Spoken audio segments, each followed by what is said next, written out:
Hi friends, welcome back to Meghana's kitchen. ಇವತ್ತಿನ recipe chicken kebab. ಸಿಂಪಲ್ಲಾಗಿ ಟೇಸ್ಟಿಯಾಗಿ ಯಾವ ರೀತಿ ಚಿಕನ್ ಕಬಾಬ್ ಮನೇಲೇ ಮಾಡ್ಕೋಬೋದು ಅಂತ ನಾನು ನಿಮ್ಮ ಜೊತೆ ಶೇರ್ ಮಾಡ್ತಾ ಇದ್ದೀನಿ. ಅಂಗಡಿಯಿಂದ ಯಾವುದೇ ರೀತಿ ಪೌಡರ್ ತರೋ ಅವಶ್ಯಕತೆನೇ ಇರಲ್ಲ. ಇನ್ಸ್ಟೆಂಟಾಗಿ ಮನೇಲೇ ಚಿಕನ್ ಕಬಾಬ್ ಯಾವ ರೀತಿ ಮಾಡೋದು ಅಂತ ನಾನು ನಿಮ್ಮ ಜೊತೆ ಶೇರ್ ಮಾಡ್ತಾ ಇದ್ದೀನಿ. ಕಡಿಮೆ ಪದಾರ್ಥಗಳನ್ನು ಬಳಸ್ಕೊಂಡು ಕಡಿಮೆ ಸಮಯದಲ್ಲಿ ಕ್ರಿಸ್ಪಿಯಾಗಿ ಜ್ಯೂಸಿಯಾಗಿ ಚಿಕನ್ ಕಬಾಬ್ನ ಮನೇಲೇ ಮಾಡ್ಕೋಬೋದು. ಮಕ್ಕಳು ಕೂಡ ತುಂಬ ಖುಷಿಪಟ್ಟು ತಿಂತಾರೆ. ಈ ವಿಧಾನದಲ್ಲಿ ನೀವು ಒಂದ್ಸತಿ ಟ್ರೈ ಮಾಡಿ, ಇಷ್ಟೇ ಕ್ರಿಸ್ಪಿಯಾಗಿ ಟೇಸ್ಟಿಯಾಗಿ ಮಾಡ್ಕೋಬೋದು. ಹೇಗೆ ಮಾಡೋದು ಅಂತ ನೋಡೋಣ ಬನ್ನಿ. ಇವಾಗ ನಾವು ಕಬಾಬ್ಗೆ ಮಸಾಲೆನ ರೆಡಿ ಮಾಡ್ಕೊಳ್ಳೋಣ. ಫಸ್ಟಿಗೆ ನಾನಿಲ್ಲಿ ಒಂದು ಮೊಟ್ಟೆನ ಹಾಕ್ಕೊತಾ ಇದ್ದೀನಿ. ಮೊಟ್ಟೆ ಹಾಕೋದ್ರಿಂದ ಸಾಫ್ಟಾಗಿ ಸ್ಮೂತಾಗಿ ಚಿಕನ್ ಕಬಾಬ್ನ ಮಾಡ್ಕೋಬೋದು. ಹಾಗೆ 1 ಟೇಬಲ್ ಸ್ಪೂನ್ ಶುಂಠಿ ಬೆಳ್ಳುಳ್ಳಿ ಪೇಸ್ಟ್ನ ಹಾಕ್ಕೊತಾ ಇದ್ದೀನಿ.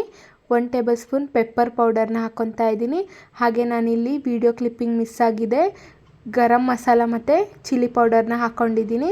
ಇದನ್ನೆಲ್ಲ ಹಾಕ್ಕೊಂಡು ಚೆನ್ನಾಗಿ ಮಿಕ್ಸ್ ಮಾಡ್ಕೊಳ್ಬೇಕಾಗತ್ತೆ. ಹಾಗೆ ರುಚಿಗೆ ತಕ್ಕಷ್ಟು ಉಪ್ಪನ್ನ ಹಾಕ್ಕೊತಾ ಇದ್ದೀನಿ. ಉಪ್ಪನ್ನು ಹಾಕ್ಕೊಂಡು ಚೆನ್ನಾಗಿ ಮಿಕ್ಸ್ ಮಾಡ್ಕೊಳ್ಬೇಕು. ಚೆನ್ನಾಗಿ ಗಂಟು ಇಲ್ದಂಗೆ ಕಲಿಸ್ಕೊಳ್ಬೇಕಾಗತ್ತೆ. ನೋಡ್ಬೋದು, ಈ ರೀತಿ ಕಲಿಸ್ಕೊಳ್ಬೇಕು. ಇದಕ್ಕೆ ನಾನಿವಾಗ 2 ಟೇಬಲ್ ಸ್ಪೂನಷ್ಟು ಅಕ್ಕಿ ಹಿಟ್ಟನ್ನು ಹಾಕ್ಕೊತಾ ಇದ್ದೀನಿ. ಅಕ್ಕಿ ಹಿಟ್ಟನ್ನು ಹಾಕ್ಕೊಳೋದ್ರಿಂದ ಕ್ರಿಸ್ಪಿಯಾಗಿ ಕಬಾಬ್ ಬರುತ್ತೆ. ಹಾಗಾಗಿ 2 ಟೇಬಲ್ ಸ್ಪೂನಷ್ಟು ಅಕ್ಕಿ ಹಿಟ್ಟನ್ನು ಹಾಕ್ಕೊತಾ ಇದ್ದೀನಿ. 2.5 ಟೇಬಲ್ ಸ್ಪೂನಷ್ಟು ಕಾರ್ನ್ಫ್ಲವರ್ನ ಹಾಕ್ಕೊಳ್ಬೇಕಾಗತ್ತೆ. ಯಾಕಂತ ಅಂದರೆ ನಾನಿಲ್ಲಿ ಅರ್ಧ KGಯಷ್ಟು ಚಿಕನ್ನ ತೊಗೊಂಡಿದ್ದೀನಿ. ಹಾಗಾಗಿ ಇದನ್ನೆಲ್ಲ ಹಾಕ್ಕೊಂಡು ಚೆನ್ನಾಗಿ ಮಿಕ್ಸ್ ಮಾಡ್ಕೊಳ್ಬೇಕಾಗತ್ತೆ. ಯಾವುದೇ ರೀತಿ ನೀರು ಹಾಕ್ಕೊಳೋದಕ್ಕೆ ಹೋಗಬೇಡಿ. ಅದೇನು ಮೊಟ್ಟೆ ಇರುತ್ತೋ ಅದರಲ್ಲೇ ಮಿಕ್ಸ್ ಮಾಡ್ಕೊಳ್ಬೇಕು. ನೋಡ್ಬೋದು, ಅದು ಸ್ವಲ್ಪ ತೆಳು ಕನ್ಸಿಸ್ಟೆನ್ಸಿ ಬರುತ್ತೆ. ನಾನಿಲ್ಲಿ ಮತ್ತೆ ಗರಂ ಮಸಾಲ ಮತ್ತು ಚಿಲ್ಲಿ ಪೌಡರ್ನ ಹಾಕ್ಕೊತಾ ಇದ್ದೀನಿ. ವಿಡಿಯೋ ಕ್ಲಿಪ್ಪಿಂಗ್ ಮಿಸ್ ಆಗಿತ್ತು ಅಂತ ಅನ್ನಲ್ಲ, ಹಾಗಾಗಿ ಈ ರೀತಿ ಕನ್ಸಿಸ್ಟೆನ್ಸಿ ಬರಬೇಕು. ಇಷ್ಟು ಗಟ್ಟಿಯಾಗಿದ್ದರೆ ಸಾಕು. ಇದನ್ನು ನಾವು ಸೈಡಿಗೆ ಎತ್ತಿಟ್ಕೊಳ್ಳೋಣ. ಇವಾಗ ನಾನು ಅರ್ಧ KGಯಷ್ಟು ಚಿಕನ್ನ ತೊಗೊಂಡಿದ್ದೀನಿ. ಚೆನ್ನಾಗಿ ವಾಶ್ ಮಾಡಿ ತೊಗೊಂಡು ಬಂದಿದ್ದೀನಿ. ನೋಡ್ಬೋದು, ಚೆನ್ನಾಗಿ ವಾಶ್ ಮಾಡ್ಕೊಂಡು ಸೋಸ್ಕೊಂಡು ತೊಗೊಂಡು ಬರಬೇಕಾಗತ್ತೆ. ಇದಕ್ಕೆ ಇವಾಗ ನಾವು ಏನು ಮಸಾಲೆನ ರೆಡಿ ಮಾಡಿ ಇಟ್ಕೊಂಡಿದ್ವೋ ಅದನ್ನು ಹಾಕ್ಕೊತಾ ಇದ್ದೀನಿ. ನೋಡ್ಬೋದು, ಈ ರೀತಿ ಹಾಕ್ಕೊಂಡು ಚೆನ್ನಾಗಿ ಕಲಿಸ್ಕೊಳ್ಬೇಕಾಗತ್ತೆ. ಕರೆಕ್ಟಾಗಿ ಮಿಕ್ಸ್ ಮಾಡ್ಕೊಳ್ಬೇಕು.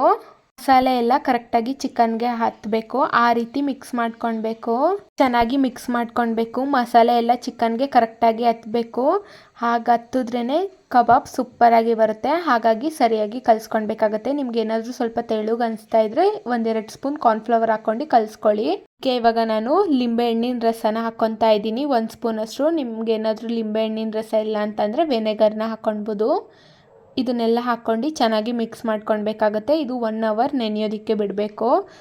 ನೋಡ್ಬೋದು, ನಾನಿಲ್ಲಿ 1 ಅವರ್ ಚೆನ್ನಾಗಿ ನೆನೆಯೋದಕ್ಕೆ ಬಿಟ್ಟಿದ್ದೆ. ಈ ರೀತಿ ಚೆನ್ನಾಗಿ ನೆನೆಸೋದ್ರಿಂದ ಚಿಕನ್ಗೆ ಮಸಾಲೆ ಕರೆಕ್ಟಾಗಿ ಹತ್ಕೊಳ್ಳುತ್ತೆ. ಹಾಗಾಗಿ ಚೆನ್ನಾಗಿ 1 ಅವರ್ ನೆನೆಸ್ಕೊಳ್ಬೇಕಾಗತ್ತೆ.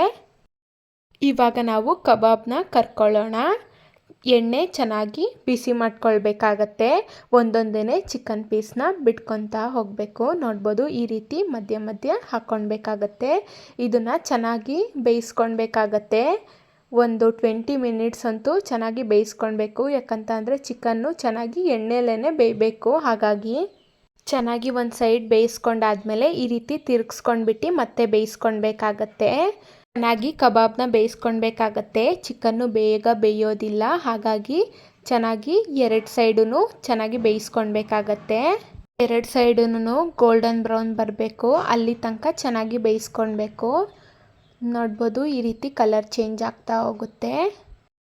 2 ಸೈಡು ಚೆನ್ನಾಗಿ ಬೇಯಿಸ್ಕೊಳ್ಬೇಕಾಗತ್ತೆ.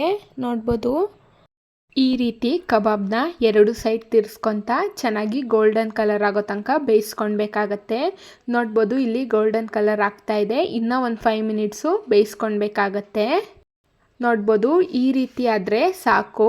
ಇದನ್ನು ನಾವು ಒಂದು ಪ್ಲೇಟಿಗೆ ಟ್ರಾನ್ಸ್ಫರ್ ಮಾಡ್ಕೊಳ್ಳೋಣ.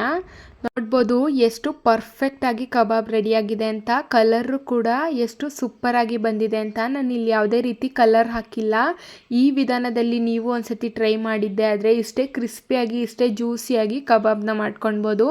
ನೋಡ್ಬೋದು, ನಾನಿಲ್ಲಿ ಸರ್ವ್ ಮಾಡ್ತಾ ಇದ್ದೀನಿ. ಎಷ್ಟು ಕ್ರಿಸ್ಪಿಯಾಗಿ ಎಷ್ಟು ಜ್ಯೂಸಿಯಾಗಿ ಚಿಕನ್ ಕಬಾಬ್ ರೆಡಿಯಾಗಿದೆ ಅಂತ ನೋಡ್ಬೋದು.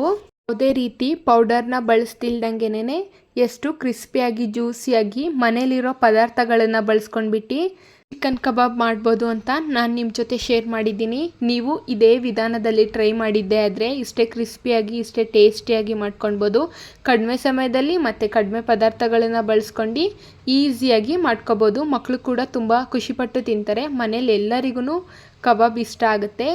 ಈ ರೆಸಿಪಿ ಏನಾದರೂ ಇಷ್ಟ ಆದರೆ like, share, comment and subscribe. Thank you for watching. ಇದೇ ರೀತಿ ಸಿಂಪಲ್ ಆ್ಯಂಡ್ ಈಸಿ ರೆಸಿಪಿಗಾಗಿ ಮೇಘನಾಸ್ ಕಿಚನ್ನ ಸಬ್ಸ್ಕ್ರೈಬ್ ಮಾಡ್ಕೊಳ್ಳಿ.